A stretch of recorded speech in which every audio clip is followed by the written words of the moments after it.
Hello, I'm Swami Premanand. I am currently trying to raise funds for several people across from countries in Ghana, Gambia, in Africa, as well as India and Nepal. So in Ghana, I have the Liberian Refugee Camp there, where I keep in contact with a young man named Joshua Zeddy, and he kind of coordinates and organizes the camp along with a few other adults there. They've got over 100 children who they're supporting, and basically what's happening is I'm sending over whatever money I can manage, as well as whatever I can get from generous donors as well, and that will help them to buy things like rice and oil and drink and sandals for the kids, get them into school if possible, which is really great. It gives them a much better future, and things like that. Yeah. So I'll be having regular communication with Joshua. I'll be on WhatsApp usually, and also via email. Every now and then we have a live video session, and he'll walk me around the camp, show me what's going on, the whole process of what goes on there, which is really great. So I know what's going on, I can see how the money is helping, and yeah, and he also sends me photos as well of whenever they have major events, or if I get to send a larger amount of money, he can show me how the big bags of rice they've been able to buy. And I think last year it was they had their Liberian Independence Day celebration, and they had this huge hall, and something like 100 something kids there, and they all had their bowl of rice and beans and a bit of a drink, and they were given sandals. So that was really great to see that. So yeah, I'm getting feedback on how the money I'm sending is helping them. So that's fantastic. There's one other young guy who's not in the camp, but he's also in Ghana, named Bill. I'm supporting him as well, usually with food and rent. Especially since the lockdowns last year, things have gotten really hard in a lot of these poorer countries. It just kind of went from bad to worse. Shops started closing down. Some of the shops would even be charging 5 times the price, Joshua was telling me. So things became really difficult, and they were really reliant on any help they can get from people like me and the donors that I've been also receiving money from and sending to them. So I send the money to them via World Remit, which is a mobile app that I just send it on my iPhone. I think it's a $2, $3, or $4 charge transaction fee, and then basically the whole amount of money will go to them, which is great. It's direct, there's no organizations involved. It's simple, it's straightforward. I really like it, yeah. So I got connected to these people through my friend who's now currently in Nepal, which is where I've been connected with a lot of other people who I've been financially supporting. So he was put in touch with Joshua, Bill, and another young guy in Gambia in a very similar situation. They were requesting whatever help they could get.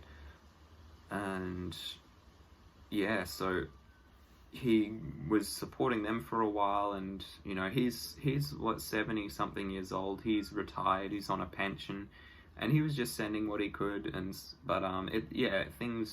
You can't really go with that for very long, and he was asking me if I could help as well, and I was more than happy to jump on board. So I've been helping them with that. This young guy in Gambia, I usually will send the money to him via Western Union, which works in basically the same way as World Remit. It's like an international transfer kind of app, just on the iPhone, with a small fee involved. Yeah.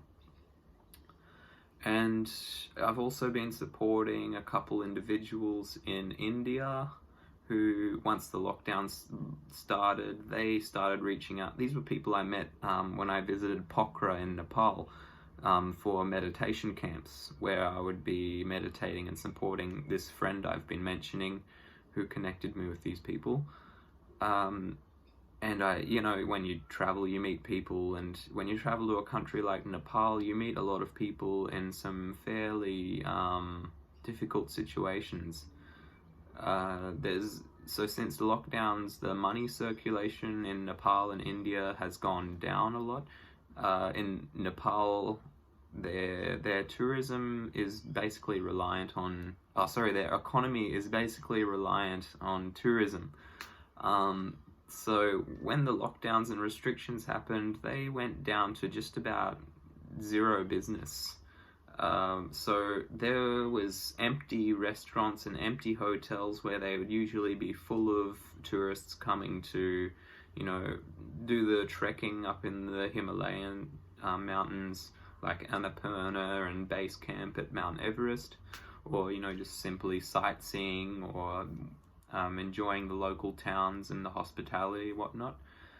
That disappeared basically, and they were in a fairly desperate situation. They were either going back to their villages away from the cities and living off the land basically, and then luckily, if they were able to meet someone like my friend who is still there, he's been in Nepal there the whole time.